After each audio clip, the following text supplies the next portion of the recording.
আসসালামু আলাইকুম সবাইকে, তোমাদের সবাইকে স্বাগতম জানাচ্ছি আমাদের জৈব রসায়নের 9 নাম্বার ক্লাসে। 9 নাম্বার ক্লাসে আজকে আমরা অনেক গুরুত্বপূর্ণ বেশ কিছু টপিক শিখব। আজকে আমরা অনেক বেসিক জিনিসপত্র শিখব, যেগুলা না শিখলে তোমার জৈব যৌগ পড়াটাই বৃথা। এমন এমন জিনিসপত্র শিখব, নামধারী বিক্রিয়া শিখব, যে সমস্ত বিক্রিয়াগুলা আমাদের বারবার আসে এবং যেগুলোর নাম আছে। সো আমরা গত ক্লাসে বেনজিনের ক্লোরিনেশন দেখছিলাম। বেনজিনের ক্লোরিনেশনের পরের অংশ থেকে আজকের ক্লাসে আমরা স্টেপ বাই স্টেপ দেখা শুরু করব। সো আমরা দেরি না করে শুরু করব, একটু দেরি করব না, আমরা একদম টু দা পয়েন্টে যা যা লাগবে তা পড়া শুরু করব। সো আজকে 9 নাম্বার ক্লাসে আমাদের প্রথমেই কি আছে দেখো, প্রথমেই আছে হচ্ছে বেনজিনের নাইট্রেশন। প্রথমেই কি আছে? বেনজিনের নাইট্রেশন। সো বেনজিনের নাইট্রেশন হচ্ছে বেনজিনের একটা নামধারী বিক্রিয়া, যেটা তোমাকে খুব ভালোভাবে শেখা লাগবে। এখানে একটা লাইট কম আছে। বেনজিনের নাইট্রেশন হচ্ছে বেনজিনের নামধারী বিক্রিয়া, যেটা তোমাকে খুব ভালোভাবে শেখা লাগবে, একদম বুঝে শুনে ভালোভাবে শেখা লাগবে। সো আগে আমরা বেনজিনের নাইট্রেশন কিভাবে করে সেটা দেখা শুরু করি। যারা যারা আসো, কে কোথা থেকে জয়েন করছো, বিগত ক্লাসগুলো সব করছো কিনা একটু আমাকে কমেন্টে জানাবা, ঠিক আছে? কে কোথা থেকে জয়েন করছো, বিগত ক্লাসগুলো সব করছো কিনা আমাকে একটু জানাবা। ওকে, সো চলো প্রথমে বেনজিনের নাইট্রেশন দেখি। বেনজিনের নাইট্রেশন এইটা করতে গেলে আমাদের বেনজিনের নাইট্রেশন করতে গেলে আমাদের লাগবে হচ্ছে বেনজিন, এবং বেনজিনের পাশাপাশি লাগবে হচ্ছে নাইট্রিক অ্যাসিড। নাইট্রেশন করতে গেলে নাইট্রিক অ্যাসিড লাগবে। HNO3 এটাকে বলে হচ্ছে নাইট্রিক অ্যাসিড। মাথায় রাখবো, HNO3 এটাকে বলে হচ্ছে নাইট্রিক অ্যাসিড। এই দুইটা জিনিসের সমন্বয়ে আমরা বেনজিনের নাইট্রেশন করতে পারবো, বেনজিন এবং নাইট্রিক অ্যাসিডের সমন্বয়ে। ওকে, তো এখন বিক্রিয়াটা কিভাবে হবে? বিক্রিয়া খুব সিম্পল। আমরা প্রথমে বেনজিন নিব, বেনজিন নিব। এই বেনজিনে এর সাথে আমরা নাইট্রিক অ্যাসিড যোগ করব। কি যোগ করব? নাইট্রিক অ্যাসিড যোগ করব। বাট এই নাইট্রিক অ্যাসিড শুধুমাত্র যোগ করলে হবে না। বেনজিনে যখন তুমি নাইট্রেশন করবা, নাইট্রিক অ্যাসিড যোগ করার সময় তোমাকে প্রভাবক নিতে হবে। প্রভাবক কি? প্রভাবক হিসেবে তুমি সালফিউরিক অ্যাসিড নিবা। কি নিবা? Sulphuric acid. এবং এখানে তুমি হিট দিবা। প্রশ্ন হচ্ছে কতটুকু হিট দিবা? হিটের পরিমাণও ফিক্স করে দেওয়া হয়। 60 ডিগ্রি সেন্টিগ্রেড টেম্পারেচার পর্যন্ত তাপমাত্রা তোলা হয়। কত ডিগ্রি? 60 ডিগ্রি সেন্টিগ্রেড টেম্পারেচার পর্যন্ত তাপমাত্রা তোলা হয়। তাহলে দেখো, বেনজিনের সাথে নাইট্রিক অ্যাসিড যোগ করলাম নাইট্রেশনের জন্য। যখনই নাইট্রেশন কথাটা আসবে তখন নাইট্রিক অ্যাসিড যোগ করব সালফিউরিক অ্যাসিডের উপস্থিতিতে। আমি এখানে কি করব? আমি এখানে 60 ডিগ্রি সেন্টিগ্রেড টেম্পারেচার দিব। দিলে এই দুইটা বিক্রিয়া করবে। বিক্রিয়া করে কি হবে? খেয়াল করো, এই নাইট্রিক অ্যাসিডের HNO3 এইটাকে আমার ভাঙতে শিখতে হবে। ভাঙতে শেখা মানে কি? ভাঙতে শেখা মানে হচ্ছে এই HNO3 অংশে OH একটা পার্ট আসে, আরেকটা পার্ট আসে হচ্ছে NO2। দেখো দুইটা পার্ট, একটা হচ্ছে OH পার্ট আর একটা আসে হচ্ছে NO2 পার্ট। তো খেয়াল করো, এখানে NO3 আছে না, অক্সিজেন কয়টা? 3টা। একটা অক্সিজেন যদি এদিকে দিয়ে দাও তাহলে OH আসে আর NO2 আসে। এই OH হয় আমার মাইনাস আর NO2 হয় আমার প্লাস। খেয়াল করো, OH হয় মাইনাস আর NO2 হয় প্লাস। সবসময় মাথায় রাখবো, জৈব যৌগে বা যে কোনো অর্গানিক ইনঅর্গানিক রিয়াকশনে OH যদি একটা পার্ট থাকে, সে সবসময় মাইনাস ধারণ করে, মাইনাস চিহ্ন ধারণ করে। তাহলে এইটা মাইনাস, এটা প্লাস। এখন আমরা জানি বেনজিনের উপরে একটা হাইড্রোজেন থাকে, এই হাইড্রোজেন প্লাস আর বেনজিন নিজে মাইনাস। তাহলে মাইনাস প্লাসে যদি আসে তাহলে কি হয় বলতো? এই OH এই হাইড্রোজেনের সাথে যে মাইনাস এবং প্লাস মিলে আমার পানি তৈরি করে, আর এই NO2 বেনজিনের মাইনাসের উপর যে বসে, যে দেখো মাইনাসের উপরে যে বসে, যে এই বেনজিনের উপর NO2 গঠন করে। এই যে গঠন করলো, এইভাবে আমি পেলাম হচ্ছে নাইট্রোবেনজিন। কিভাবে পেলাম? এইভাবে পেলাম নাইট্রোবেনজিন। এই যে স্টেপটা লিখলাম, এটাকেই হচ্ছে নাইট্রোবেনজিন লেখার বেসিক স্টেপ বলে। বুঝতে পারছো কিনা বলো? কমেন্টে যদি বুঝতে পারো তাহলে বলো হচ্ছে ইয়েস বুঝছি ভাইয়া। ভাইয়া আমি 8 নম্বর ক্লাসটা করি না, এখন করলে কি প্রবলেম হবে? কোনো প্রবলেম নাই, তুমি হচ্ছে বুঝতে পারবা। আমি নওগাঁ ডিস্ট্রিক্ট থেকে সব ক্লাসই করেছি অ্যান্ড আজকে first live class. Thank you so much Faria. নওগাঁতে আমি কয়েকবার গেছি, আমি প্রায় 4 থেকে 5 বার গেছি নওগাঁতে। নওগাঁতে হচ্ছে তোমাদের ওই যে সম্ভবত KDA হাই স্কুল বলে না ওইটাকে, KDA এর পাশে বা সামথিং লাইক দ্যাট, KDA বা KB এর পাশে হচ্ছে তোমার ওই যে উদ্ভাসের শাখা আছে, উদ্ভাসের শাখাতে ক্লাস নিতে গেছি। নওগাঁতে তোমার ওই যে ব্রিজের পাশে যে প্যারা সন্দেশের দোকান আছে, ওখান থেকে আমি অনেকবার প্যারা সন্দেশ কিনে খাইছি। আবার ওই যে পুরানো কালী মন্দির আছে না, ওইদিকে যেও প্যারা সন্দেশ কিনে খাইছি। সো নওগাঁ খুব ভালো করে চিনি, পুরা নওগাঁ শহরটা ঘুরছিলাম। বাট 2-3 বছর আগে গেছি, তো তো এখন আর কিছু মনে নাই, তখন মনে ছিল। ওকে, ভাইয়া আমি কুমিল্লা থেকে। কুমিল্লাতেও আমি অনেকবার গেছি, কুমিল্লাতে যাওয়া হয়েছে ক্লাস নিতে, পাশাপাশি কুমিল্লাতে যাওয়া হয়েছে তোমার ওই যে কুমিল্লাতে তো বেসিক্যালি রাস্তার উপরে তোমার গাড়ি দাঁড়াই, কুমিল্লাতে বেশ কিছু খাবার পাওয়া যায়, তোমার একটা হোটেল আছে, নাম ভুলে গেছি, মানে মাঝ রাস্তায় যাত্রা বিরতি দেয় ওই হোটেলে। সো সো পরিচিত জায়গা সব তোমাদের, কুমিল্লা নওগাঁ পরিচিত জায়গা। কুমিল্লা আসেন ভাইয়া, দেখা করবো, হ্যাঁ ইনশাল্লাহ কুমিল্লাতে যাব। আকরামুল বলছে রাজবাড়ী থেকে, রাজবাড়িতেও গেছি, রাজবাড়িতেও গেছি। রাজবাড়ি তো হচ্ছে আমাদের পাশেই, রাজবাড়ি হচ্ছে ফরিদপুরের পাশে।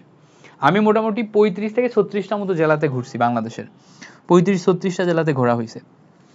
ওকে হ্যাঁ, কেডি হ্যাঁ, ফারিয়া তাসনিম বলছে কেডি, আমার মনে আছে ওই জায়গাতে অনেকবার গেছি তো, এবং উদ্ভাসের ব্রাঞ্চে 4-5 দিন যে থাকছি, সো খুব ভালোভাবে মনে আছে। এবার আসো আমরা এই নাইট্রেশনের এই পার্টটা যেটা করলাম, এইটা আমরা একটু কৌশল শিখবো। নাইট্রেশনের এই পার্টে আমাদের কি শেখা লাগবে? কৌশল। কৌশল কেন শেখা লাগবে? বিকজ তোমাকে বলবে বেনজিনের নাইট্রেশন বিক্রিয়ার কৌশল লিখো। তো যখনই তুমি কৌশল শিখবা, কৌশলের ভিতরে কি লাগবে? প্রথমেই যখন তোমার কৌশল শিখতে হবে, তখন এই প্রভাবকের দিকে তাকাবা, প্রভাবকের দিকে তাকাবা আর বেনজিনের এই বিক্রিয়কের দিকে তাকাবা। সো প্রভাবক যেটা আছে, এই প্রভাবকটা H2SO4 সালফিউরিক অ্যাসিড, H আর HSO4 মাইনাস এই দুইটা পার্টে বিভক্ত হয়ে যাবে। কি কি পার্টে বিভক্ত হলো? H আর HSO4 মাইনাস। আর এই HNO3 এইটাও দুইটা পার্টে বিভক্ত হয়ে যাবে, একটা পার্ট OH আর একটা পার্ট NO2, এভাবে দুইটা পার্টে বিভক্ত হয়ে যাবে। আমরা যদি এখন একটু দেখার চেষ্টা করি, এই হাইড্রোজেন হচ্ছে আমার প্লাস আর HSO4 এই টোটালটা আসে আমার মাইনাস। আবার আমরা জানি এখানকার OH হচ্ছে মাইনাস আর NO2 হচ্ছে কি আমার প্লাস।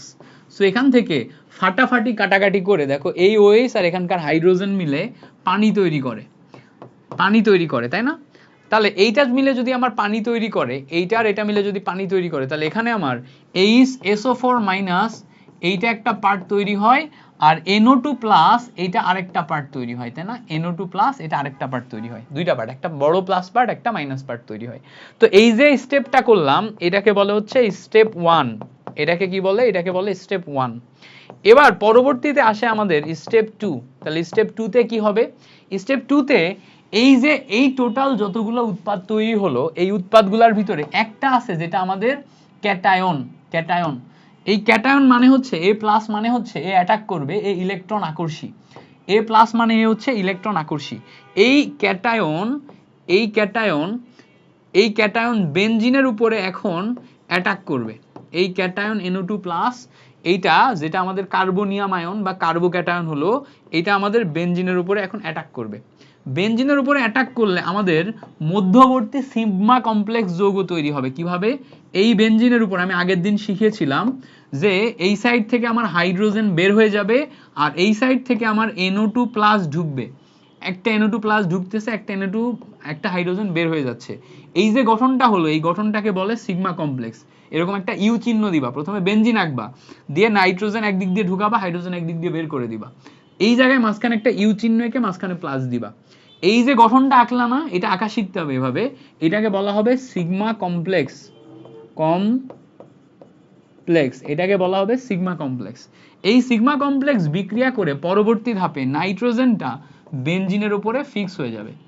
নাইট্রোজেনটা বেনজিনের উপর ফিক্স হয়ে গেলে NO2 তৈরি হবে, আর এই হাইড্রোজেন যেটা বের হয়ে যাবে, এই হাইড্রোজেন আবার এই জায়গাতে এই সালফিউরিক অ্যাসিডের সাথে বসে যে আবার আগের মতো সালফিউরিক অ্যাসিড গঠন করবে। এই হচ্ছে আমার দুইটা ধাপ। বলো বুঝছো কিনা? যদি বুঝতে পারো, যদি বুঝতে পারো তাহলে খুবই ভালো, না হলে আরেকবার রিপিট করবো। বলো বুঝছো কিনা, ক্লিয়ার হয়েছে কিনা বলো। ওকে, এবার আসলে আমাদের বাসায় বেড়াতে আসেন ভাই ইনশাল্লাহ। এবার কখনো গেলে, আগে তো ক্লাস নেওয়ার জন্য যাইতাম, এমনিতে কখনো ঘুরতে যাই নাই, যতবার গেছি ক্লাস নেওয়ার জন্যই গেছি।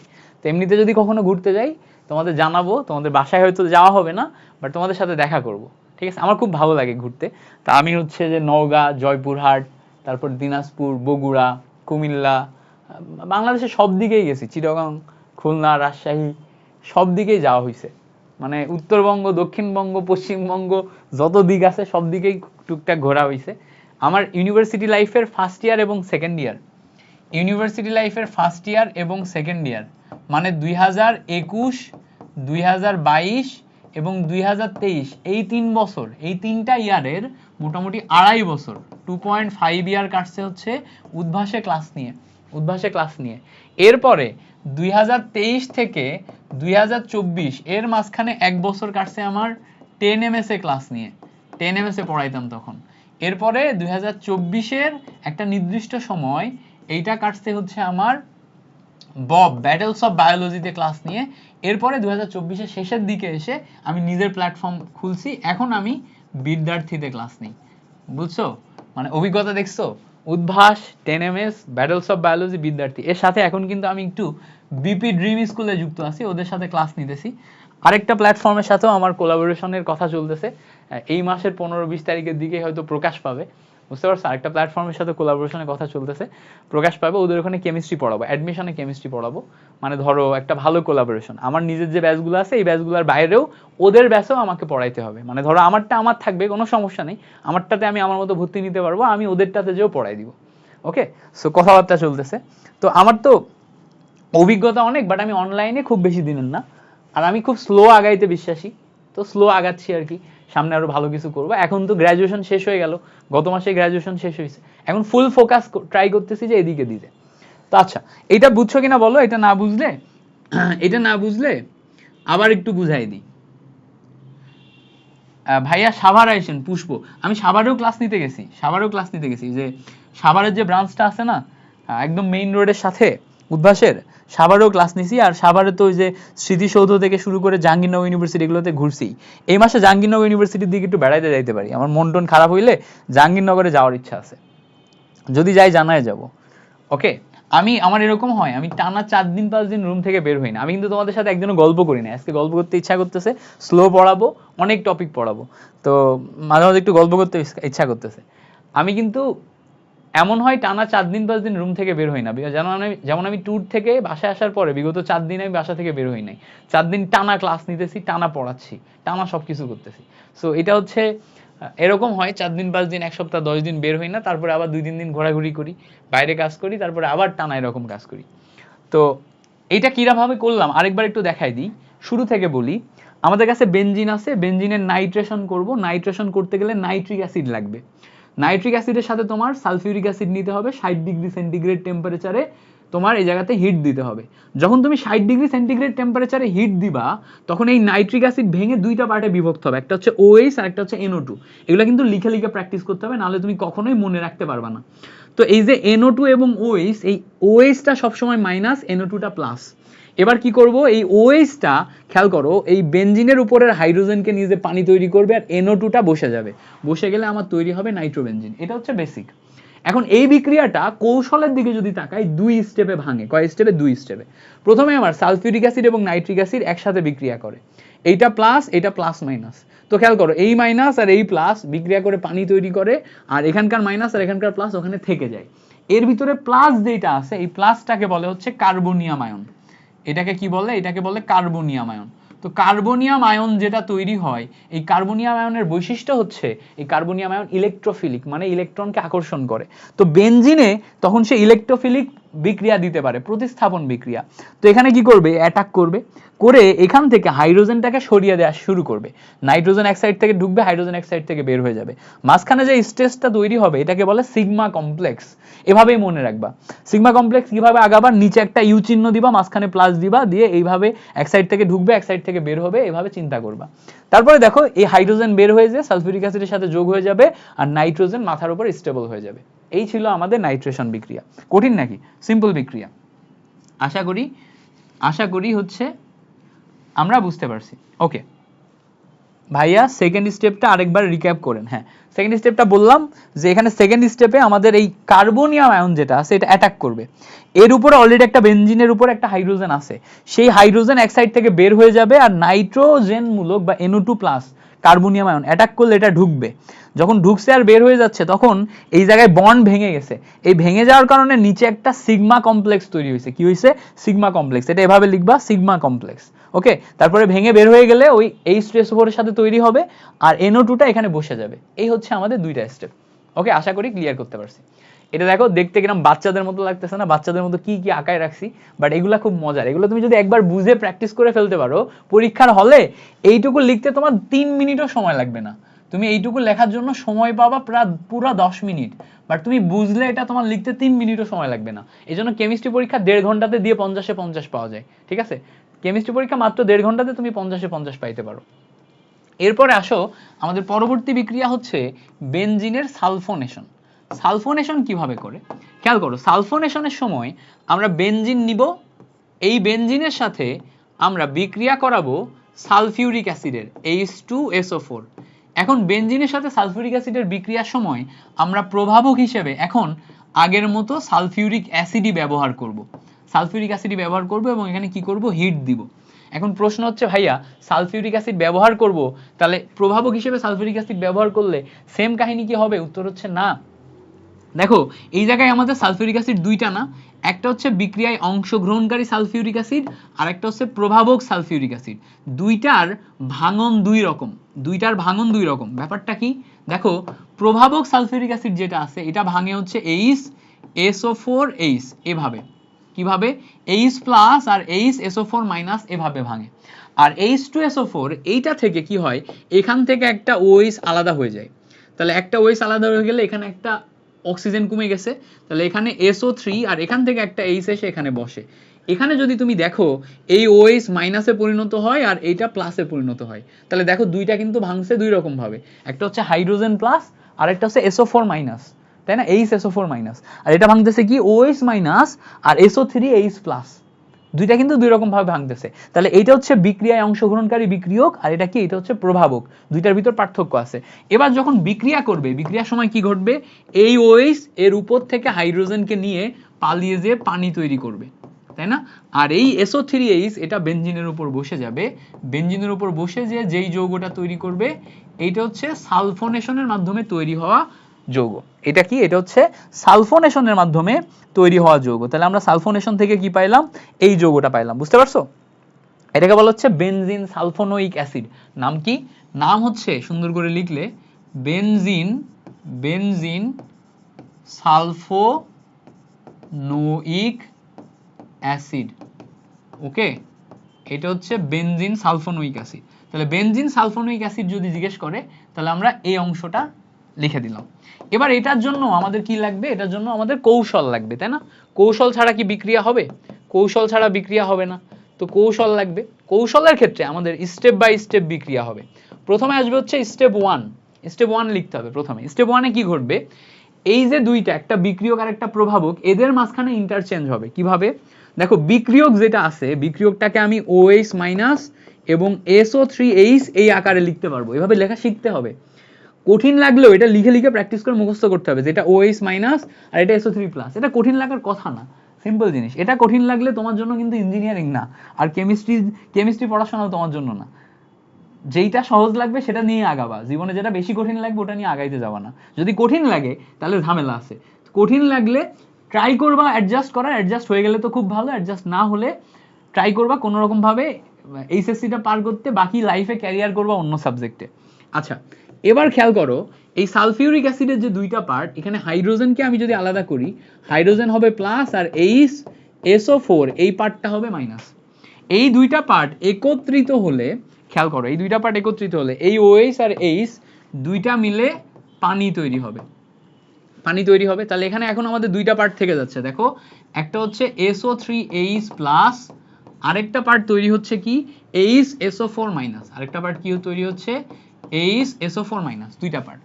তাহলে দেখো আগেও ঠিক যেভাবে করছি এখনো কিন্তু সেম ভাবে করছি, শুধুমাত্র আমাদের ইনগ্রেডিয়েন্ট পাল্টে গেছে, বিক্রিয়ক পাল্টে গেছে, কিন্তু আমাদের মেকানিজম কিন্তু চেঞ্জ হয় নাই।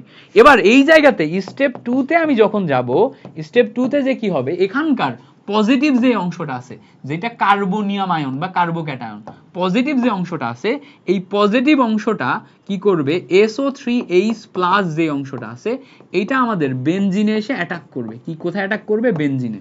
তাহলে এই পার্টটা যদি বেনজিনে এসে অ্যাটাক করে, বেনজিনের এক সাইড থেকে ভাঙবে আর এক সাইড থেকে গড়বে।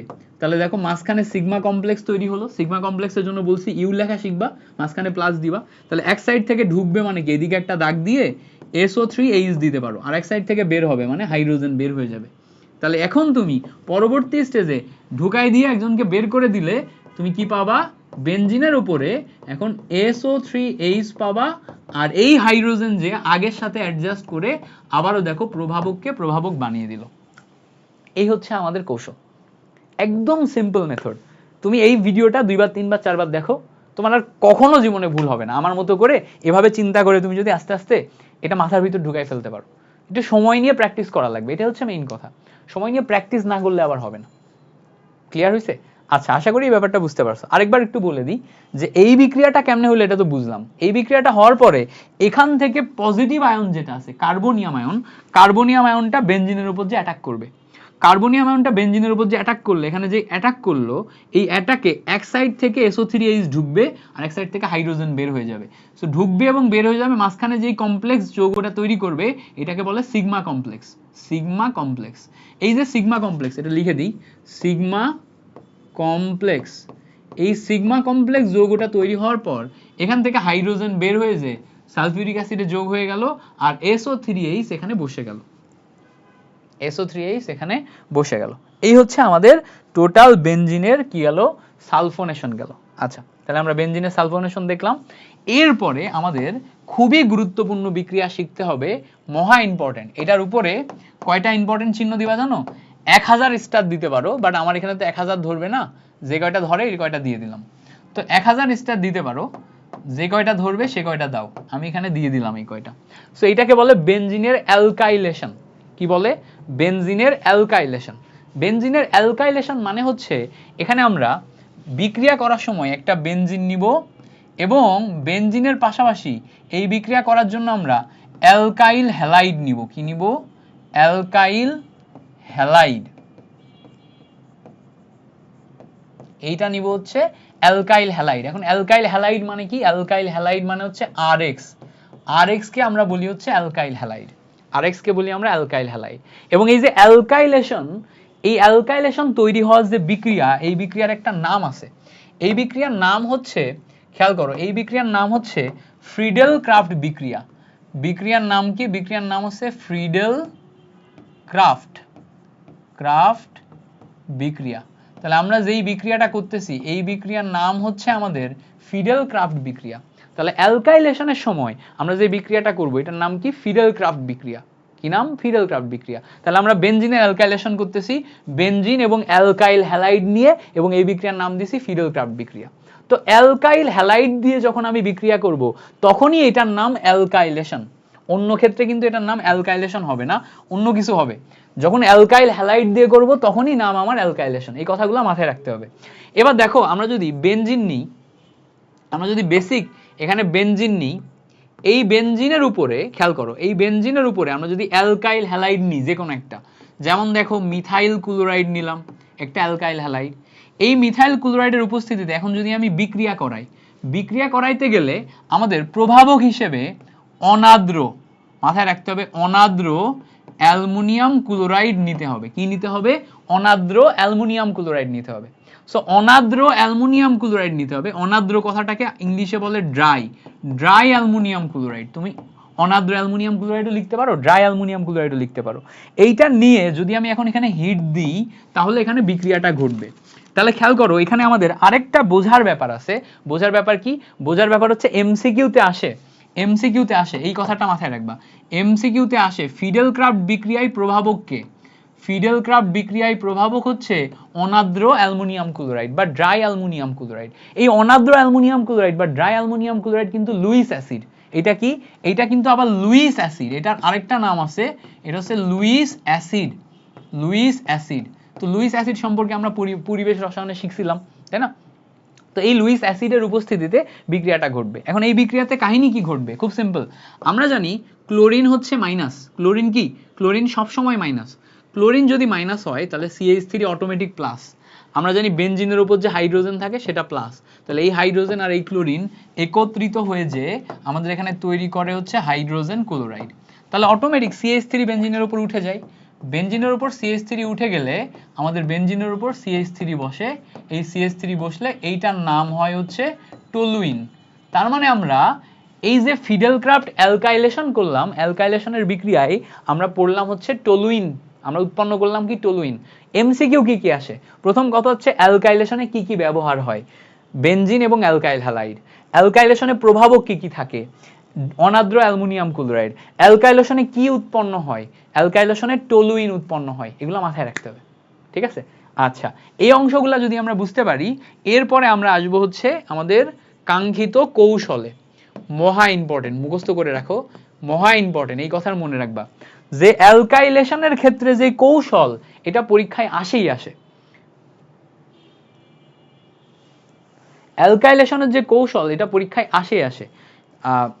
তাসনিম আহসান অয়ন বলছে যে এক্সামে কোশ্চেন কিভাবে আসবে, এটা তোমাকে এক্সামে সামহাও বুঝিয়ে দিবে যে আমরা যেই বিক্রিয়াটা করছি সেই বিক্রিয়াটা অ্যালকাইলেশন বিক্রিয়া, তারপরে বলবে এই উক্ত বিক্রিয়ার ক্ষেত্রে তুমি কৌশল বর্ণনা করো, ঠিক আছে, এইভাবে দিবে, সামহাও তোমাকে বুঝিয়ে দিবে এটা অ্যালকাইলেশন বিক্রিয়া, তারপরে কৌশল বর্ণনা করতে দিবে। তো কৌশলের ক্ষেত্রে আমরা জানি অনেকগুলা স্টেপ হয়। প্রথম হচ্ছে স্টেপ নাম্বার 1।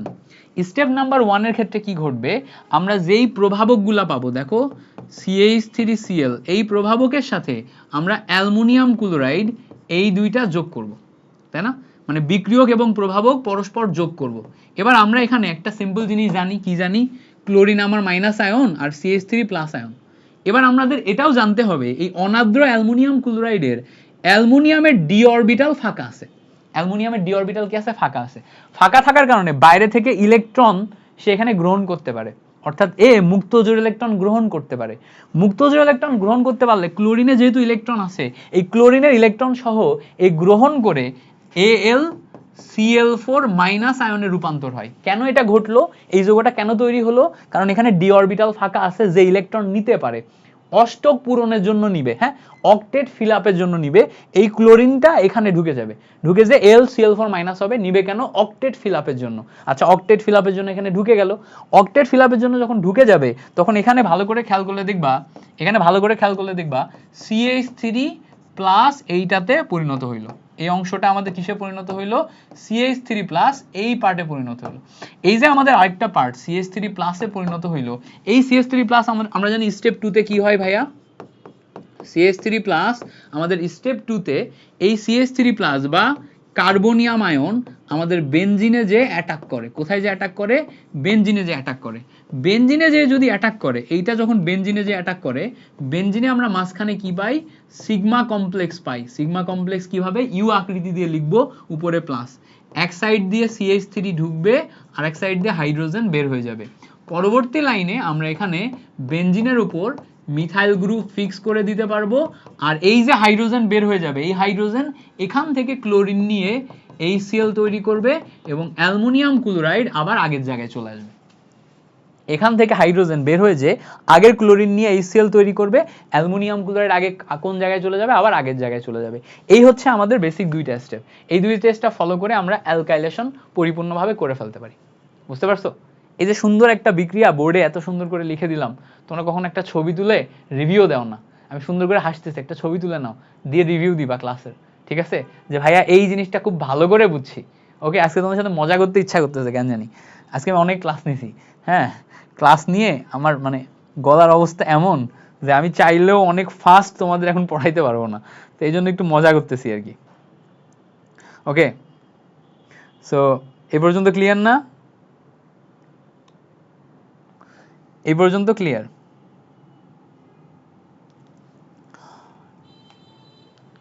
পরের পার্টে আসো। অ্যালকাইলেশনের পর আমাদের পরবর্তী পার্ট হচ্ছে অ্যাসাইলেশন। অ্যালকাইলেশনের পর আমাদের পরবর্তী পার্ট হচ্ছে অ্যাসাইলেশন। আমরা এখন অ্যাসাইলেশন পার্টটাতে ঢোকার চেষ্টা করব। অ্যাসাইলেশন পার্টটা কি? অ্যাসাইলেশন পার্ট হচ্ছে আমাদের বেনজিনের অ্যাসাইলেশন বিক্রিয়া। এটাও আরেকটা মহা গুরুত্বপূর্ণ বিক্রিয়া। এইটাও ফিডেল ক্রাফট বিক্রিয়া। ফিডেল ক্রাফটের দুইটা পার্ট। যদি আমরা কখনো ফিডেল ক্রাফটকে আলোচনা করি তো আমাদের মাথায় রাখতে হবে ফিডেল ক্রাফট এই জিনিসটার দুইটা পার্ট আছে। ফিডেল ক্রাফট বিক্রিয়া, বিক্রিয়ার নাম কি? বিক্রিয়ার নাম হচ্ছে ফিডেল ক্রাফট বিক্রিয়া। এই ফিডেল ক্রাফট বিক্রিয়া এর দুইটা পার্ট আছে। একটা হচ্ছে ফিডেল ক্রাফট অ্যালকাইলেশন, একটা হচ্ছে ফিডেল ক্রাফট অ্যালকাইলেশন, অ্যালকাইলেশন, আরেকটা হচ্ছে ফিডেল ক্রাফট অ্যাসাইলেশন, অ্যাসাইলেশন। এখন কোনটা অ্যাসাইলেশন আর কোনটা অ্যালকাইলেশন? যদি আমাদের এখানে অ্যালকাইল হ্যালাইড যুক্ত হয় তখন সেটাকে অ্যালকাইলেশন বলে, আর যদি কখনো অ্যাসাইল হ্যালাইড যুক্ত হয় তখন সেটাকে অ্যাসাইলেশন বলে। অ্যালকাইলেশন মানে অ্যালকাইল হ্যালাইড, অ্যাসাইলেশন মানে অ্যাসাইল হ্যালাইড। অ্যাসাইল হ্যালাইড কারা? RCOX, RCOX এটাকে বলে অ্যাসাইল হ্যালাইড। অ্যাসাইল হ্যালাইড কিভাবে তৈরি হয় দেখো, আমরা জানি RCOOH এটা হচ্ছে আমাদের কার্বক্সিলিক অ্যাসিড। এই কার্বক্সিলিক অ্যাসিডের OH কে তুলে দিয়ে এখানে যদি আমরা X বসাই, RCOX বসাই, তখন সেটা হচ্ছে অ্যাসাইল হ্যালাইড হয়ে যায়। বুঝতে পারছো? এইটা কি হয়ে যায়? এটা হয়ে যায় আমার অ্যাসাইল হ্যালাইড। তাহলে এইটা বসলে আমরা কি পাচ্ছি? এইটা বসলে আমরা অ্যাসাইলেশন পাচ্ছি। ওকে, এখন তাহলে আমাদের অ্যাসাইলেশন বিক্রিয়া যদি করতে হয় কিভাবে করতে হবে? সেম ভাবে আগে আমাদের বেনজিন নিতে হবে, বেনজিনের উপরে একটা অ্যাসাইল হ্যালাইড নিতে হবে, CH3COCl, CH3COCl, এটা হচ্ছে অ্যাসাইল হ্যালাইড। এই অ্যাসাইল হ্যালাইডের উপরে খেয়াল করো, আমরা এখন এই জায়গাতে বিক্রিয়া করার জন্য আবারও ড্রাই অ্যালুমিনিয়াম ক্লোরাইড এইটার উপস্থিতিতে বিক্রিয়া করাবো। কিসের উপস্থিতিতে? ড্রাই অ্যালুমিনিয়াম ক্লোরাইড, যেটা কিন্তু আমাদের ওই যে আগের মতোই লুইস অ্যাসিড, যেটা প্রভাবক হিসেবে কাজ করবে। এবার এই বিক্রিয়াতে ভালো করে খেয়াল করলে দেখবা এই ক্লোরিন হচ্ছে আমার মাইনাস আয়ন, আর এই টোটাল পার্টটা হচ্ছে আমার প্লাস আয়ন। তাহলে এই বেনজিনের উপর যে হাইড্রোজেন আছে, এই হাইড্রোজেন এই ক্লোরিনের সাথে বিক্রিয়া করে আমার HCl তৈরি করে, আর এই টোটাল পার্টটা বেনজিনের উপরে যে বসে যায়। টোটাল পার্টটা বেনজিনের উপরে যদি বসে যায়, তাহলে বেনজিনের উপরে আমার এখানে COCH3 এই পার্টটা তৈরি হয়। বেনজিনের উপর COCH3 এই পার্টটা তৈরি হলে এটাকে বলা হচ্ছে অ্যাসিটোফেনন। এটাকে কি বলে? এইটার নাম হচ্ছে অ্যাসিটোফেনন। এটা মুখস্থ করতে হবে, হ্যাঁ, অ্যাসিটোফেনন। এমসিকিউতে আসে, এমসিকিউতে দিবে নিচের কোনটি অ্যাসিটোফেননের সংকেত? বেনজিনের উপর COCH3। বারবার লিখবা, বারবার লিখে লিখে প্র্যাকটিস করবা। বেনজিনের উপর COCH3 থাকলে সেটাকে বলে অ্যাসিটোফেনন। ওকে, সো বারবার বারবার লিখে লিখে প্র্যাকটিস করবা, মাথায় থাকে যেন। আচ্ছা, এইবার খেয়াল করো, এই যে অ্যাসিটোফেনন পাইলাম, এইটা তৈরি করারও তো কৌশল আছে, তাই না? তাহলে আমরা একটু কৌশলগুলো দেখার চেষ্টা করি। কৌশলগুলো খুব সিম্পল। আগের মতো আমরা আবারও CH3COCl এটা নিলাম, এর সাথে অ্যালুমিনিয়াম ক্লোরাইড এইটার বিক্রিয়া করাইলাম। এই দুইটা যখন আমি বিক্রিয়া করাবো, আমরা আগেই দেখছিলাম যে এই অংশটা মাইনাস আর এই টোটাল অংশটা কি প্লাস। যেহেতু এই যে অ্যালুমিনিয়াম ক্লোরাইডের ডি অরবিটাল আছে, কি আছে? ডি অরবিটাল আছে। এই ডি অরবিটাল ফাঁকা থাকার কারণে এই ক্লোরিন এখানে যে বসে যাবে, বসে যে AlCl4 মাইনাসে পরিণত হবে। তাহলে বাকি পার্ট যেটা আছে এটা আমার প্লাস আকারে থেকে যাচ্ছে।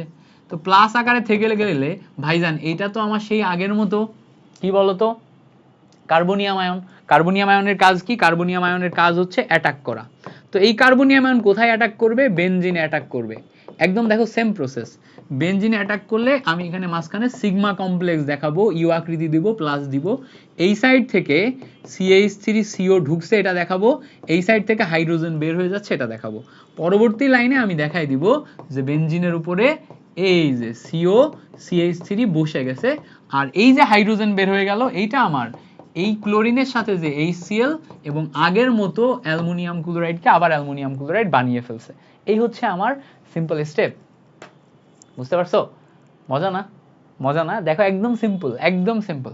বুঝতে পারছো কিনা বলো, না বুঝতে পারলে একবার রিপিট করব, একবার রিপিট করব। বুঝতে পারছো কিনা আমাকে জানাও, না বুঝতে পারলে একবার রিপিট করব। ওকে, বুঝতে পারছো কিনা আমাকে জানাও, একটু সিম্পল ওয়েতে জানাও যে ভাইয়া বুঝতে পারছি। যদি বুঝতে পারো তাহলে খুবই ভালো, না বুঝতে পারলে আরেকবার রিপিট করব। ওকে,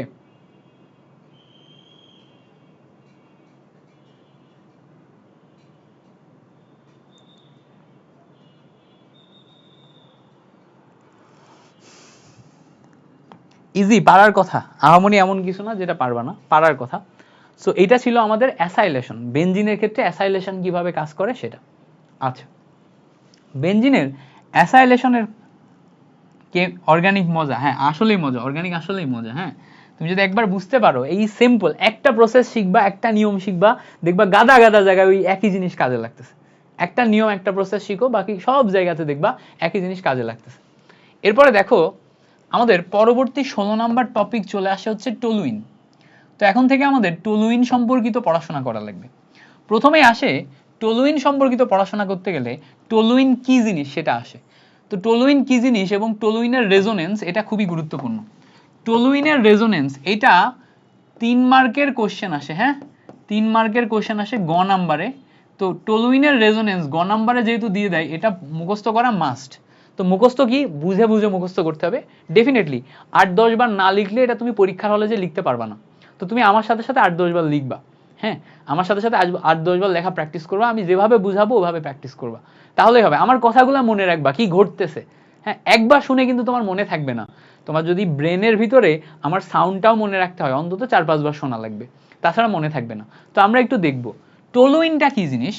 বেনজিনের উপরে যদি কখনো CH3 থাকে এটাকে বলে হচ্ছে টলুইন। বেনজিনের উপর CH3 থাকলে এটাকে বলে টলুইন।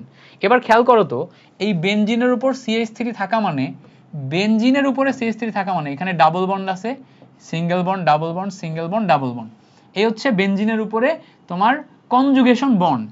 এবার এই যে বন্ডের এখানে যে কার্বনটা আছে, এই কার্বনের বাকি হাতে ভালো করে খেয়াল করলে দেখবা সবগুলাতে আমার একটা করে হাইড্রোজেন আছে।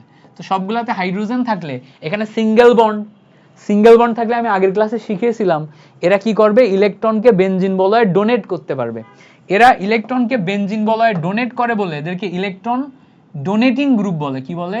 Electron donating group. তাহলে টলুইন হচ্ছে ইলেকট্রন ডোনেটিং গ্রুপ। ওকে, এবার খেয়াল করো, ইলেকট্রন ডোনেট করলে এই পজিশনে ইলেকট্রন বেড়ে যায়, এই পজিশনে বেড়ে যায়, এই পজিশনে বেড়ে যায়। এই তিনটা পজিশনের নাম হচ্ছে অর্থোপ্যারা পজিশন। এই জন্য এটা হচ্ছে অর্থোপ্যারা নির্দেশক হিসেবে কাজ করে। এটা কি হিসেবে কাজ করে? অর্থোপ্যারা নির্দেশক হিসেবে কাজ করে। তাহলে এখন আমি এই যে অর্থোপ্যারা নির্দেশক টলুইন তার রেজোনেন্স দেখব। কি দেখব? রেজোনেন্স দেখব। তো এখন আমি রেজোনেন্স দেখাবো, বাট আজান দিচ্ছে, আমাদের আজানের পরে শুরু করা উচিত। আজানের পরে শুরু করি, আজানের পরে শুরু করি। জাস্ট আমি এমনি আঁকতেছি।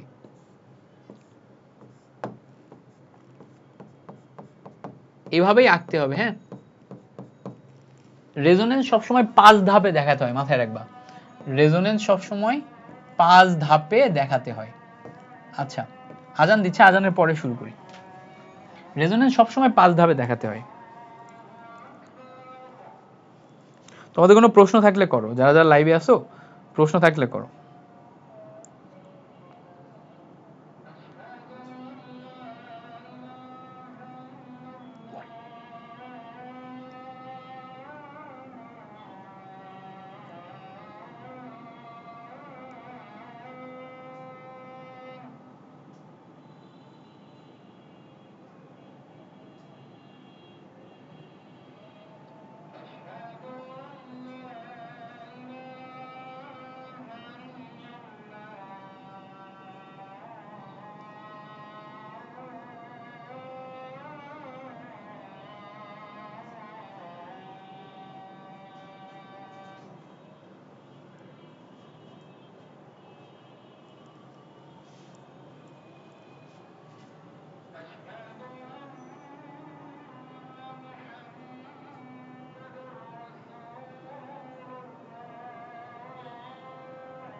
পুষ্প বলছে টেস্ট পরীক্ষার আগেই ফার্স্ট পেপারের কোর্স নামায়েন।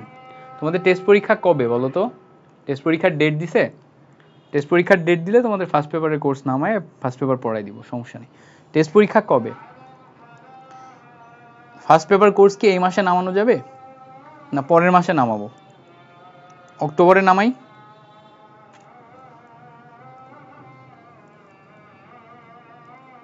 অর্গানিক শেষ হয়ে গেলে নামাই, কি বলো?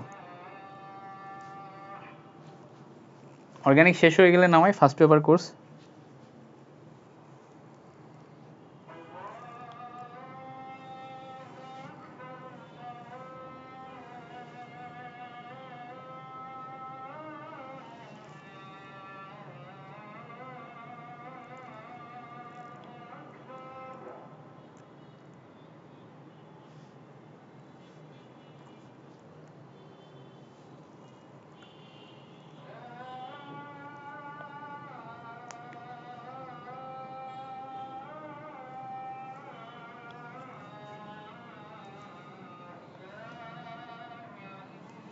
ফারিয়া বলছে ভাই আমি লাস্ট 5 থেকে 8 নাম্বার লেকচারের নোট একসাথে পোস্ট করেছি, একটু চেক দিন। হ্যাঁ আমি চেক দিয়ে তোমাকে জানাবো না,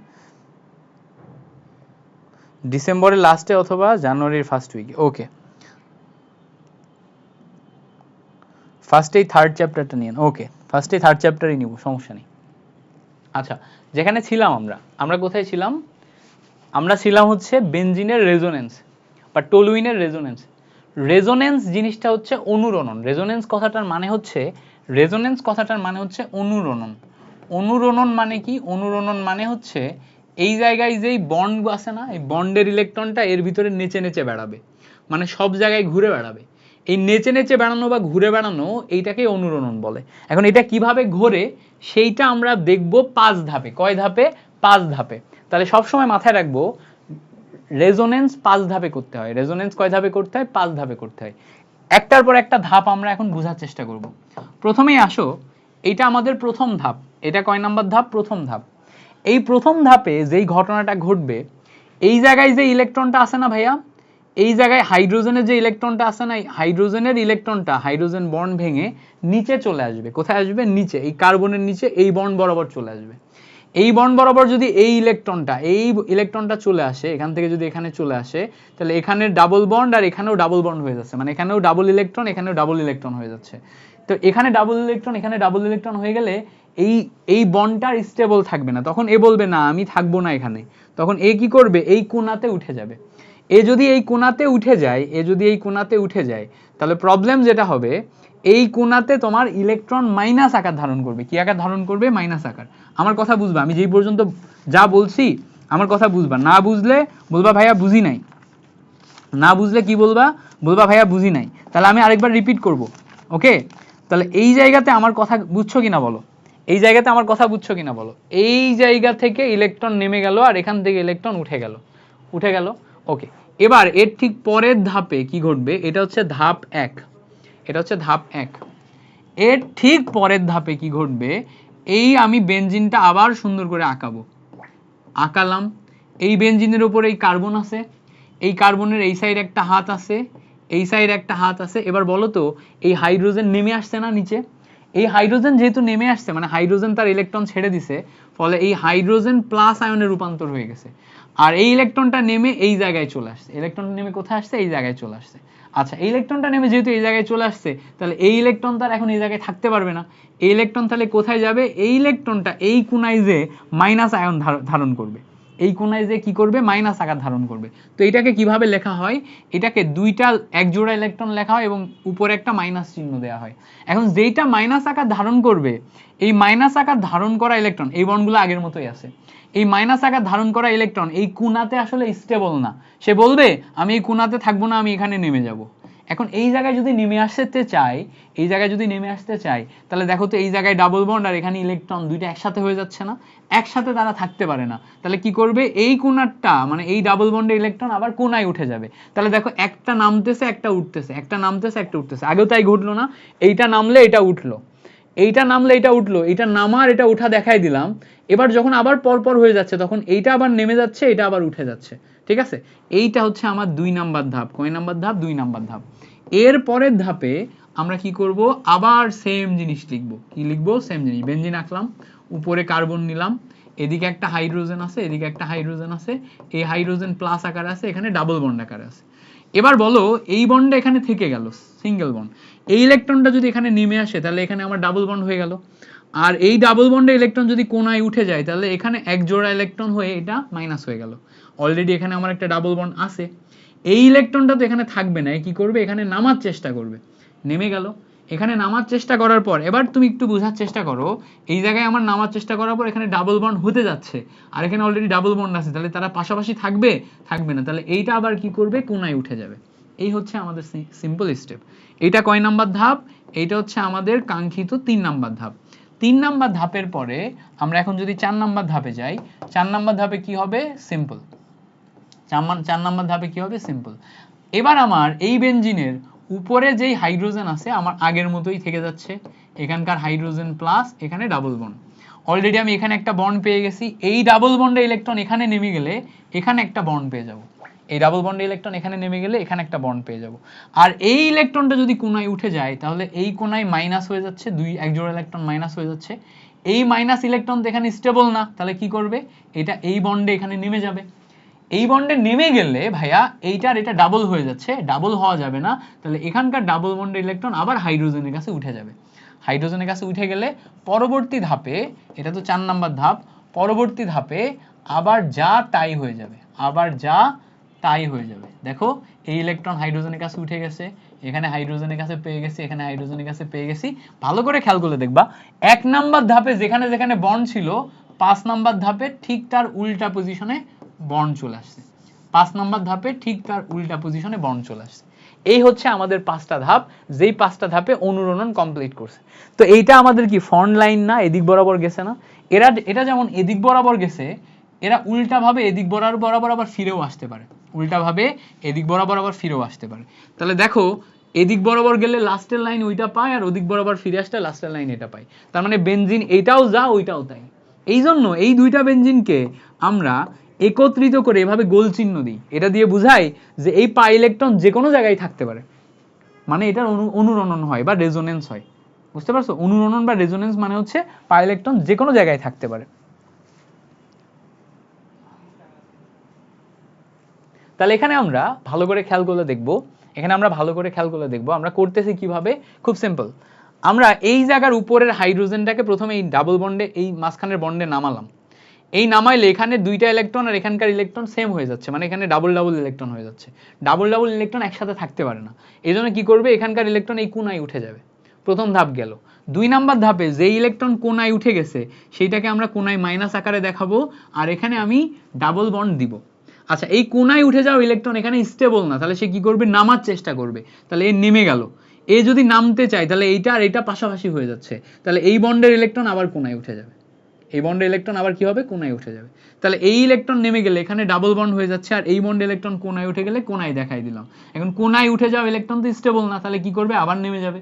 আবার নেমে গেলে খেয়াল করে এখানে আমার ডাবল বন্ড হয়ে যাচ্ছে, তাহলে এটা তো স্টেবল না, তাহলে কি হবে, এই ইলেকট্রনটা আবার কোনায় উঠে যাবে। তাহলে এই জায়গায় আমরা পরের ধাপে তোমার ডাবল বন্ড পাচ্ছি, আর এই কোনায় উঠা ইলেকট্রন এখানে দেখাইতে পারতেছি, বাট কোনার ইলেকট্রনটা আবার স্টেবল না, সে কি করবে, আবার নিচে নামবে। এই নিচে নামলে এখানে আবার ডাবল হয়ে যাচ্ছে, ডাবল হয়ে গেলে কি হবে, পরবর্তী ধাপে এই ইলেকট্রনটা এখানে বন্ড গঠন করবে, আর এইটা উঠে যেয়ে এখানে চলে আসবে। এইভাবে তোমার 5 ধাপে হবে।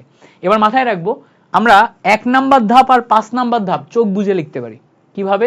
1 নাম্বার ধাপে আমি যেটা লিখবো 5 নাম্বার ধাপে ঠিক তার উল্টা হবে, উল্টা জায়গায় বসবে। এবার আমরা 3টা ধাপ বুঝে বুঝে করব, মাঝখানে 3টা ধাপ আমরা কি করব, বুঝে বুঝে করব। আমি ঠিক যেভাবে বুঝালাম এই কথাগুলো তুমি 3 বার 4 বার শুনবা, শোনার পরে মাথার ভিতর কথাগুলো ঢোকাবা, তাহলে দেখবা এই মেকানিজমটা তোমার মাথার ভিতর ঢুকে গেছে। যখন মাথার ভিতর ঢুকে যাবে তুমি এমনিই পারবা। মজা, বুঝতে পারছো? এই হচ্ছে আমাদের অর্গানিকের কাহিনী। এবার আসে হচ্ছে আমাদের টলুইনের নাইট্রেশন। তো আমরা নাইট্রেশন জিনিসটা তো আগেই শিখছি, তাই না? নাইট্রেশন জিনিসটা আগেই শিখছি। বেনজিনের উপর যখন আমাদের CH3 থাকে তখন সেটাকে আমরা টলুইন বলি। এই টলুইনের নাইট্রেশন জিনিসটা তো আমরা আগেই শিখছি। নাইট্রেশন কি ছিল, নাইট্রিক অ্যাসিড দিয়ে আমরা নাইট্রেশন করেছিলাম। এই নাইট্রিক অ্যাসিড দিয়ে নাইট্রেশন করতে যে আমরা এখানে কি বলতো সালফিউরিক অ্যাসিড ব্যবহার করেছিলাম এবং তাপ দিয়েছিলাম। তো সালফিউরিক অ্যাসিডের উপস্থিতিতে যদি আমরা নাইট্রিক অ্যাসিড দিয়ে তাপ দিই তাহলে এখানে নাইট্রেশন ঘটবে। তো এই নাইট্রেশন ঘটার সময় এখানে কি হয় বলতো, এই নাইট্রিক অ্যাসিড OH এবং NO2 এই আকারে ভেঙে যায়, যেখানে OH- আর NO2+। তো এখন আমাদের একটা জিনিস মাথায় রাখতে হবে, এই বেনজিন বলয়ের উপরে আমার CH3 আছে, মানে এই বেনজিন বলয় অর্থ প্যারা নির্দেশক, মানে এই অর্থ পজিশন আর এই প্যারা পজিশন, এটাকে বলে অর্থ, এটাকে বলে মেটা, এটাকে বলে প্যারা। এই অর্থ পজিশনে একটা NO2 বসে অথবা এই প্যারা পজিশনে একটা NO2 বসে। তাহলে কি হবে, বিক্রিয়া যখন করবে, বিক্রিয়া করার পর এই বিক্রিয়াতে উপরে আমার CH3 আছে, এই একটা নাইট্রোমূলক আমার বসবে অর্থ পজিশনে, ঠাস করে এসে বসে যাবে। আরেকটা নাইট্রোমূলক এসে আমার বসবে ডিরেক্ট প্যারা পজিশনে। কোথায়, এই উপরে CH3 আছে, ডিরেক্ট আমার প্যারা পজিশনে বসবে। এটা আমার মুখস্থ বসাতে হবে যে যখনই আমি CH3 মূলক নিব তখন এই নাইট্রেশন করিয়া যাই করি, এই মূলকগুলো, এই অতিরিক্ত মূলকগুলা যেগুলো আমার বিক্রিয়ার মাধ্যমে আসতেছে, এগুলো আমার হয় অর্থ পজিশনে বসবে না প্যারা পজিশনে বসবে। এই জন্য আমরা একটা অর্থ পজিশনে বসাইছি, একটা প্যারা পজিশনে বসাইছি। এইটাকে বলে অর্থ নাইট্রোটলুইন, এইটাকে বলে প্যারা নাইট্রোটলুইন। কি বলে, এইটাকে বলে অর্থ নাইট্রোটলুইন, ঠিক আছে। এইটার নাম হচ্ছে অর্থ নাইট্রোটলুইন।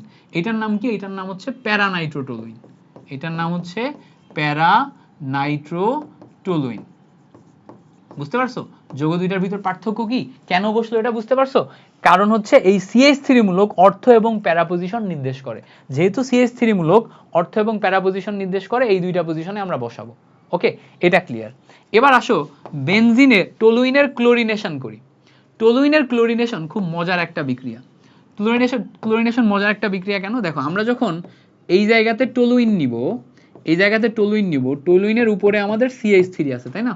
তাহলে CH3 থাকলে টলুইন, ক্লোরিনেশন মানে এখানে আমাদের ক্লোরিন যোগ করা লাগবে। এই ক্লোরিন যোগ করার জন্য আমরা জানি ড্রাই অ্যালুমিনিয়াম ক্লোরাইডের উপস্থিতিতে করতে হবে, না হলে বিক্রিয়া হবে না। এই একটা ক্লোরিন এখানে যে AlCl4- তৈরি করে আর একটা ক্লোরিন সরাসরি ভিতরে বসে যায়। সো তুমি যদি ড্রাই অ্যালুমিনিয়াম ক্লোরাইডের উপস্থিতিতে বিক্রিয়া করাও তাহলে টলুইনের একটা ক্লোরিন বসবে অর্থ পজিশনে, আরেকটা ক্লোরিন কোথায় বসবে, আরেকটা ক্লোরিন বসবে এই টলুইনের ভিতরে প্যারা পজিশনে। তাহলে প্যারা পজিশনে বসাও, তাহলে একটা বসাইলা অর্থ পজিশনে, আরেকটা বসাইলা প্যারা পজিশনে। এইভাবে তোমার টলুইনের নাইট্রেশন করে আমরা অর্থ নাইট্রোটলুইন, অর্থ ক্লোরোটলুইন আর একটা হচ্ছে প্যারা ক্লোরোটলুইন, দুইটা উৎপাদ পেয়ে গেলাম। ঠিক আছে, তাহলে এই জায়গাতে আমাদের প্রভাবক হিসেবে কি আছে ভালো করে খেয়াল করো। এখানে আমরা প্রভাবক হিসেবে ড্রাই অ্যালুমিনিয়াম ক্লোরাইড নিছি। আমরা ড্রাই অ্যালুমিনিয়াম ক্লোরাইড নিয়ে যখন বিক্রিয়া করছি তখন বিক্রিয়াটা এই ধাঁচে হচ্ছে, বাট এই ক্লোরিনেশনই আরেকটা ধাঁচে করা যায়। কি ধাঁচে করা যায়, এই জায়গাতে প্রভাবক হিসেবে যদি আমরা ড্রাই অ্যালুমিনিয়াম ক্লোরাইড নিয়ে বিক্রিয়া না করি, আমরা ড্রাই অ্যালুমিনিয়াম ক্লোরাইড নিয়ে বিক্রিয়া না করে এই ক্লোরিনেশনটাই আমরা ইউভি রশ্মির উপস্থিতিতে করি, তাহলে কি ঘটবে জানো, এই ক্লোরিনটা বেনজিন বলয়ের ভিতরে ঢুকবে না। তখন বেনজিন বলয়ের ভিতরে না ঢুকে এই যে পার্শ্ব শিকল আছে না, এই পার্শ্ব শিকলে যে অ্যাটাক করবে, কার জন্য, এই শুধুমাত্র ইউভি রশ্মিটার জন্য। কার জন্য, এই শুধুমাত্র ইউভি রশ্মিটার জন্য এই ক্লোরিন তখন ফ্রি রেডিকাল রূপে যে বাইরের বলয়ে অ্যাটাক করবে। বাইরের বলয়ে অ্যাটাক করলে কি হয়, এখান থেকে একটা ক্লোরিন এখান থেকে একটা হাইড্রোজেনকে অপসারণ করায় ফেলে, করায় আরেকটা ক্লোরিন উপরে যে বসে যায়, ফলে আমার এখানে CH3 থেকে CH2Cl বসে। পরের ধাপে আবারও তুমি যদি ইউভি রশ্মির উপস্থিতিতে ক্লোরিন দাও তাহলে আবারও একটা HCl তৈরি হয় এবং এই জায়গাতে আবারও একটা হাইড্রোজেন সরায়ে CHCl2 বসে। পরের ধাপে যে আবারও তুমি ইউভি রশ্মির উপস্থিতিতে আবারও একটা ক্লোরিন দিবা, আবারও তোমার এখানে যে একটা হাইড্রোজেন সরায়ে CCl3 তৈরি করবে। তার মানে এই প্রতিস্থাপনটা ততক্ষণ পর্যন্ত হবে যতক্ষণ এই উপরের CH3 মূলকে হাইড্রোজেন বিদ্যমান আছে। উপরে CH3 মূলকে হাইড্রোজেন বিদ্যমান থাকা মানে আমি এখানে প্রতিস্থাপন একটা একটা করে পাবো, একটা একটা করে কি পাবো, প্রতিস্থাপন পাবো। সো প্রতিস্থাপন হইতে হইতে আগায় গেল। এইটাকে বলে টলুইন, এটাকে বলে টলুইন। এইটাকে বলে হচ্ছে বেনজাইল ক্লোরাইড, এটাকে বলে বেনজাল ক্লোরাইড, এটাকে বলে বেনজো ক্লোরাইড। তিনটারই নাম মুখস্থ করতে হবে, এমসিকিউতে আসে। তাহলে কি নাম, দেখো এটা হচ্ছে টলুইন, এইটার নাম বেনজাইল ক্লোরাইড, বেনজাইল ক্লোরাইড মুখস্থ করতে হবে, বইয়েও আছে লেখা।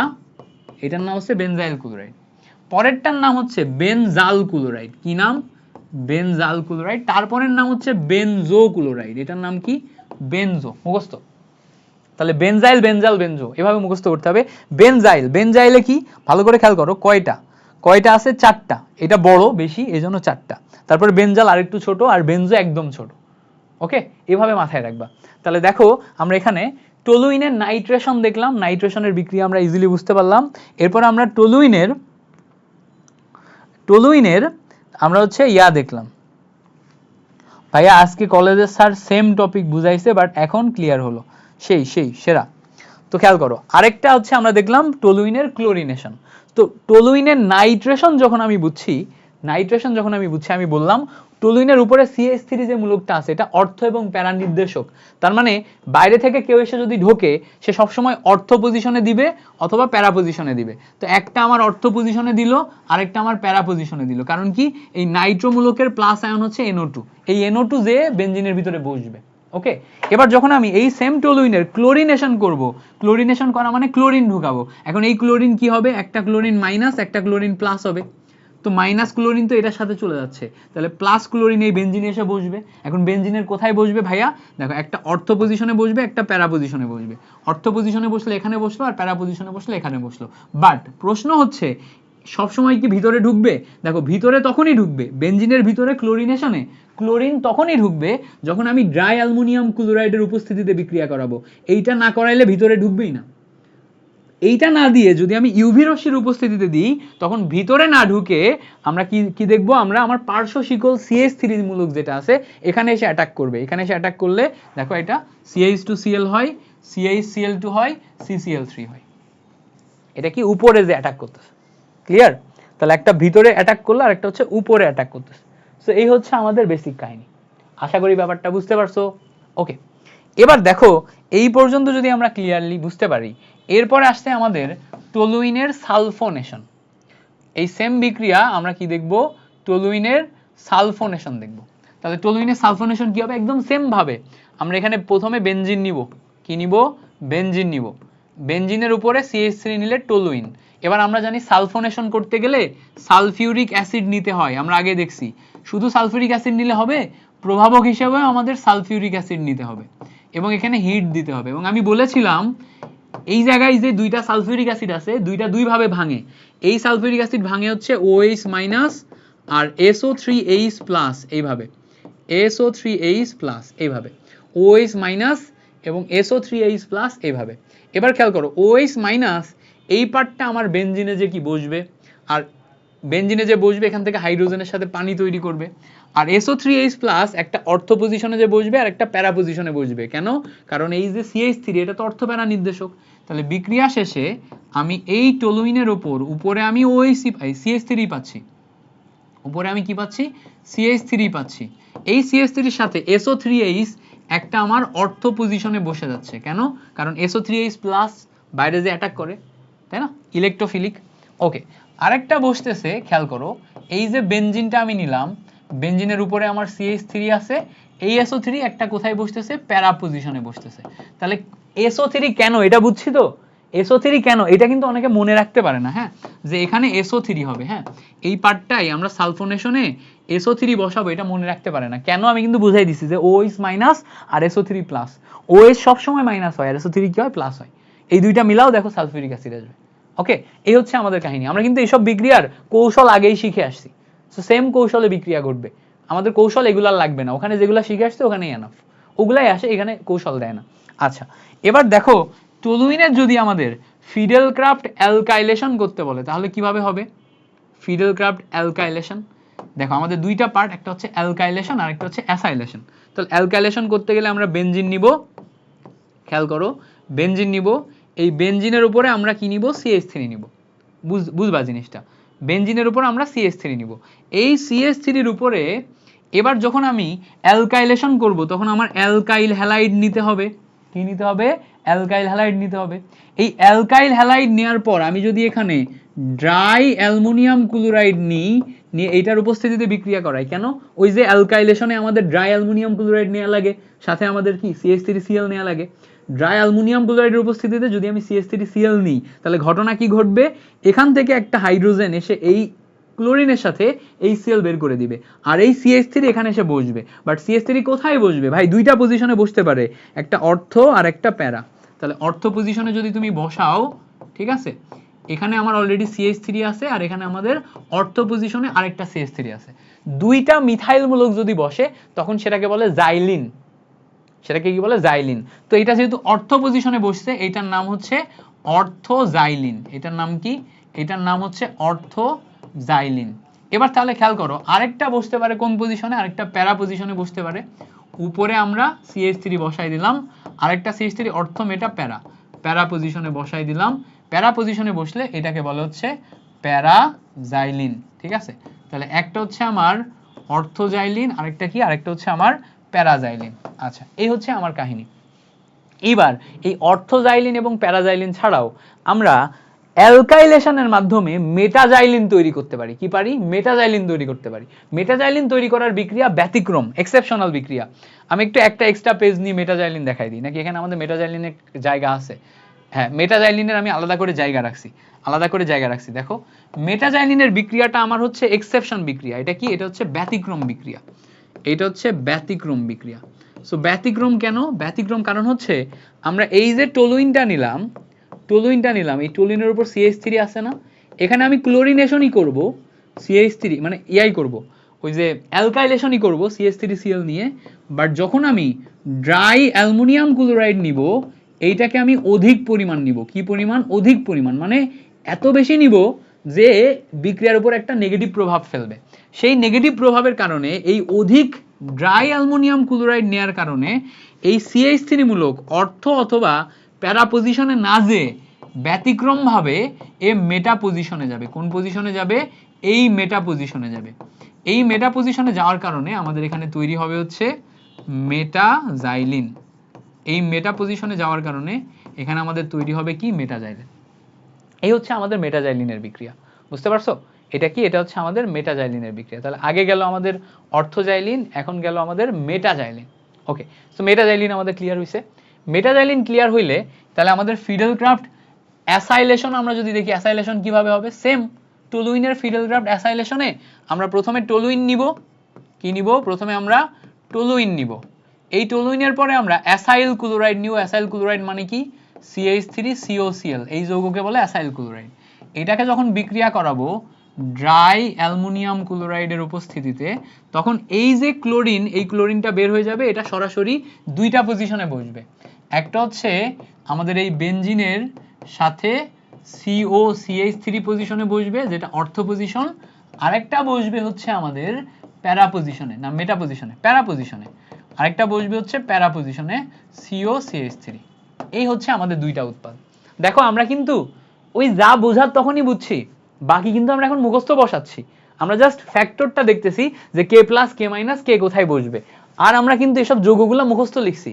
এগুলা কিন্তু আমরা বসানোর সময় মুখস্থ বসাচ্ছি, বাট মুখস্থ এইভাবে বসাচ্ছি যে যখন আমার CH3 মূলক আছে, এই CH3 মূলকের জন্য অর্থ পজিশন, CH3 মূলকের জন্য প্যারা পজিশন।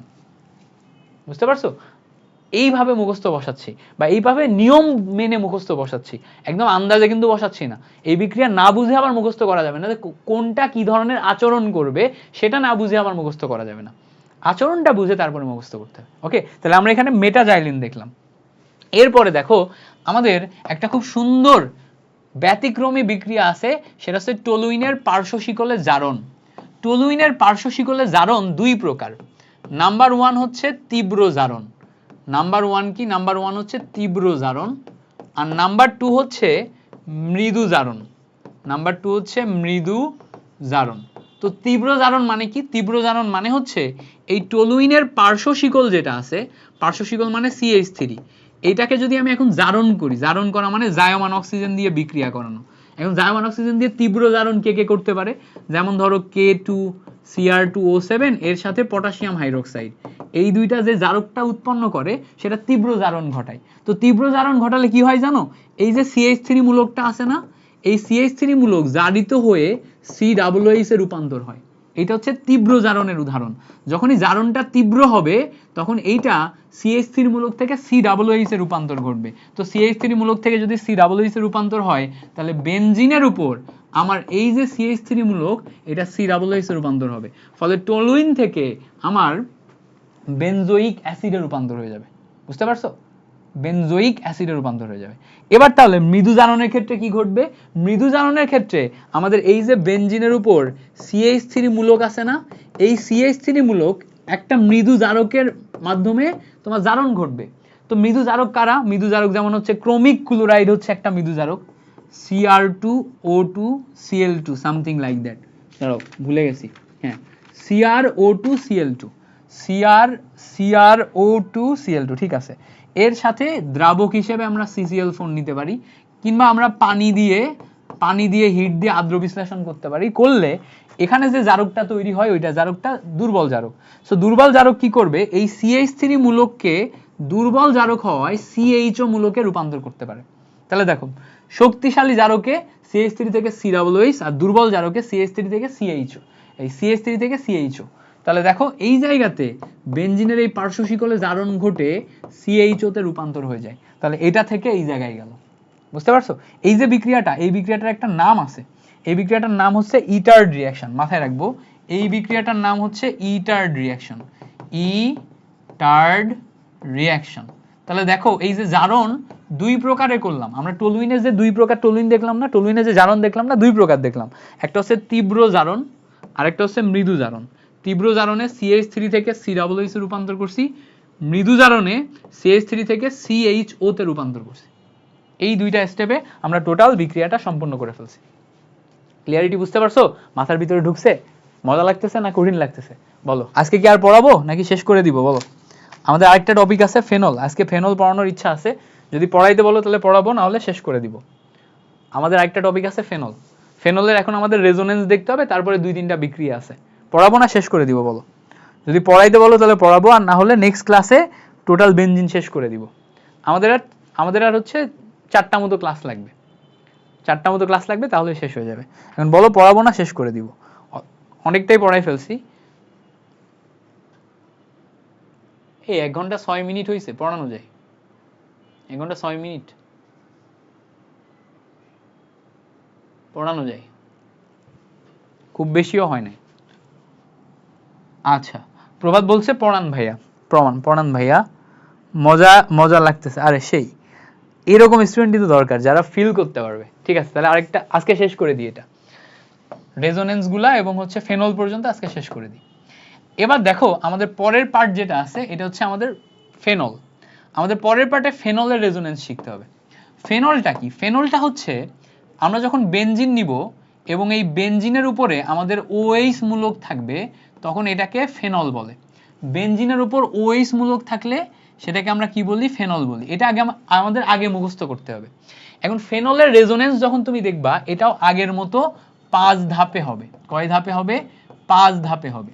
মাথায় রাখবো, ফেনলের রেজোনেন্স করলেও আমাদের আগের মতো 5 ধাপে হবে। এবার মজার ব্যাপার হচ্ছে, আমরা যখন ফেনলের রেজোনেন্স করব তখন প্রথম ধাপ কি হবে? আগের মতোই সেম, আমরা একটা বেনজিন আঁকবো। এই বেনজিনে এখানে একটা ডাবল বন্ড, এখানে সিঙ্গেল বন্ড, এখানে ডাবল বন্ড, এখানে তোমার হচ্ছে যে আচ্ছা উল্টা দিছি, দাঁড়াও, এখানে সিঙ্গেল, এখানে ডাবল, এখানে সিঙ্গেল, এখানে ডাবল, এখানে সিঙ্গেল, এখানে ডাবল। আচ্ছা দিলাম। এবার বেনজিনের উপর এখানে O, এখানে H আছে। চিন্তা করো তো, বেনজিনের উপরে এই কার্বনের পাশে যে যৌগটা আছে, সেই কার্বনের যৌগটাতে কয়টা বন্ড আছে? সিঙ্গেল বন্ড না double bond? Single bond. Single bond হলে এই ইলেকট্রন ডোনেটিং গ্রুপ, এ কি বলতো? Electron donating group. আর ইলেকট্রন ডোনেটিং গ্রুপ হলে কি বলতো? ইলেকট্রন ডোনেটিং গ্রুপ হলে সে আসলে আমাদের অর্থ এবং প্যারা নির্দেশ করে। কি নির্দেশ করে? অর্থ এবং প্যারা নির্দেশ করে। অর্থ প্যারা মানে কি? এই পয়েন্ট, এই পয়েন্ট আর এই পয়েন্ট। আচ্ছা, এতদূর পর্যন্ত যদি বুঝি, এবার আমাদের একটা জিনিস মাথায় রাখতে হবে, এই যে অক্সিজেনটা আছে, এই অক্সিজেনের উপর 2 জোড়া মুক্ত জোড় ইলেকট্রন আছে, 2 জোড়া মুক্ত জোড় ইলেকট্রন আছে। সো ইলেকট্রন ডোনেটিং গ্রুপ মানে এখান থেকে 1 জোড়া ইলেকট্রন সে এই বন্ডে ডোনেট করবে, এখান থেকে 1 জোড়া ইলেকট্রন বন্ডে ডোনেট করবে, মানে এই ইলেকট্রন এই ভিতরে নামাই দিবে। তো এই ইলেকট্রন যদি ভিতরে নামাই দেয়, তাহলে এখানে 2 জোড়া হয়ে যাচ্ছে না, মানে 2টা ডাবল বন্ড হয়ে যাচ্ছে না? এখানেও ডাবল বন্ড, এখানেও ডাবল বন্ড পাশাপাশি থাকতে পারে না। তাহলে কি হবে? এখানকার বন্ডটা এই কোণায় উঠে যাবে। এইটা হচ্ছে আমাদের স্টেপ নাম্বার 1। এটা কোনটা গেল? এটা গেল আমাদের স্টেপ নাম্বার 1। স্টেপ নাম্বার 1 এর পর আমরা স্টেপ নাম্বার 2 দেখব। 2 তে যখন আমরা লিখব, তখন সেম আগের মতোই আমরা কি করব? এই জায়গার বন্ড আর এই জায়গার বন্ড আগেই দিয়ে রাখবো, এটাতে আমার কোনো কাজ নাই। পরে দেখো, এই অক্সিজেনের এই সাইডে হাইড্রোজেন আছে, এক জোড়া ইলেকট্রন যেহেতু নেমে গেছে সুতরাং অক্সিজেন হয়ে গেছে আমার প্লাস, আর এক জোড়া ইলেকট্রন আছে, সমস্যা নেই। এখন এই এক জোড়া ইলেকট্রন নেমে এখানে আমার ডাবল বন্ড বানাই ফেললো।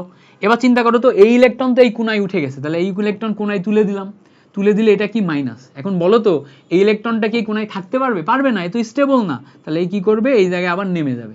এবার যদি এখানে নেমে যায় তাহলে এখানে ডাবল হয়ে যাচ্ছে, এটাও মানতেছে না, এটাও হবে না। তাহলে এখানকার ইলেকট্রন এই কোনায় উঠবে, এখানকার ইলেকট্রন কোথায় উঠবে? এই কোনায় উঠবে। এই যে এখানকার ইলেকট্রন এই কোনায় উঠলো, এটাকে বলতেছি আমি স্টেপ নাম্বার 2, এটাকে বলতেছি স্টেপ নাম্বার 2 চলে গেলে এবার যাব আমরা 3 এর দিকে। 3 এর দিকে আবারও সেম কাহিনী, আগে আমরা বেনজিন বলয় লিখে ফেললাম। এবার দেখো আমার এই বন্ডটা শুধু স্টেবল আছে, করে ফেলছি। উপরে আমার যা আছে সেটাই থাকবে, এখানে একটা প্লাস, এক জোড়া মুক্ত ইলেকট্রন, একটা বন্ড এখানে নেমে আসছে। আচ্ছা এই ইলেকট্রনটা যদি এখানে নেমে আসে তাহলে এখানে এখন ডাবল বন্ড হয়ে যাচ্ছে না? ডাবল বন্ড হয়ে গেল। তাহলে এই ইলেকট্রনটা যদি এই কোনায় উঠে যায় তাহলে এখানে কোনায় ইলেকট্রন মাইনাস হয়ে যাচ্ছে। কোনায় যে ইলেকট্রন মাইনাস হয়ে যাচ্ছে এই ইলেকট্রনটা নিচে নামতে পারে কিনা বলো? ডেফিনেটলি নামতে পারে। এই ইলেকট্রনটা যদি নিচে নামে তাহলে এখানে ডাবল আর এখানে ডাবল হয়ে গেল। তাহলে কি হবে, এই ইলেকট্রনটা আবার কি করবে, কোনায় উঠে যাবে, কোনায় উঠে গেল। এই হচ্ছে আমাদের কয় নাম্বার স্টেপ? এইটা হচ্ছে আমাদের 3 নাম্বার স্টেপ। ওকে, 3 নাম্বার স্টেপের পর আমরা যখনই 4 নাম্বার স্টেপে যাব, খেয়াল করো 4 নাম্বার স্টেপে যাব, 4 নাম্বার স্টেপ আরো ইন্টারেস্টিং। কেন? আমার এখানে ও আছে, এই সাইডে হাইড্রোজেন আছে, এখানে এক জোড়া মুক্ত ইলেকট্রন আছে, এখানে প্লাস আয়ন আছে, এখানে আমি ডাবল বন্ড পেয়ে রাখছি। এই সাইডে অলরেডি আমার একটা বন্ড তৈরি করে আছে। এই মুক্ত জোড় ইলেকট্রন যেটা কোনায় আছে এটা এখানে নামতে চাই, নামাই দাও। এইটা এই কোনায় উঠতে চাই, উঠাই দাও, ইলেকট্রন মাইনাস। যেটা কোনায় উঠতে চায় তো স্টেবল না, তাহলে কি করবে, এ আবার এখানে নামতে চাইবে। এ যদি এখানে নামতে চায় তাহলে তো সমস্যা, কেন কি এখানে ডাবল বন্ড এখানেও ডাবল বন্ড হয়ে যাচ্ছে। তাহলে এ কি করবে, এই ইলেকট্রনটা আবার উঠে যাইতে চাইবে। এই ইলেকট্রনটা যদি উঠে যাইতে চাই তাহলে আমাদের লাস্ট ধাপে ঘটনা কি ঘটবে, খুব সিম্পল, এখানে ডাবল বন্ড এখানে ডাবল বন্ড, অলরেডি এই ইলেকট্রন নেমে যে এখানে ডাবল বন্ড হয়ে গেছে ইলেকট্রন নেমে যাওয়ার কারণে। তাহলে এই ইলেকট্রন উঠে যে আবার আমাদের অক্সিজেনের উপর 2 জোড়া মুক্ত ইলেকট্রন চলে আসছে। তাহলে খেয়াল করে দেখো তো, এইটা আমার 4 নাম্বার ধাপ, এইটা আমার 5 নাম্বার ধাপ। তাহলে খেয়াল করলে দেখবা 1 নাম্বার ধাপ আর 5 নাম্বার ধাপ ঠিক একটা আরেকটার অপোজিট। 1 নাম্বার এবং 5 নাম্বার একটা আরেকটার অপোজিট। বাকি 3টা ধাপ আমরা সিস্টেম ওয়াইজ করছি। এইটাই হচ্ছে বেনজিনের রেজোনেন্স, এই হ্যাঁ ফেনলের রেজোনেন্স। এইটা আমাদের একটা 3 মার্কের কোশ্চেন, 3 মার্কের কোশ্চেন রেজোনেন্স লিখতে দেয় গ নাম্বারে। সো আমাদের আসলে যেন আমি এই 5টা ধাপ লিখতে পারি, এটা ঠিকঠাক ভাবে লিখতে পারলে তুমি 3 মার্ক পেয়ে যাবা। ওকে, সো ভুল করা যাবে না কোনোভাবে, মাথায় রাখবা এবং সুন্দর মতো আস্তে আস্তে করবা।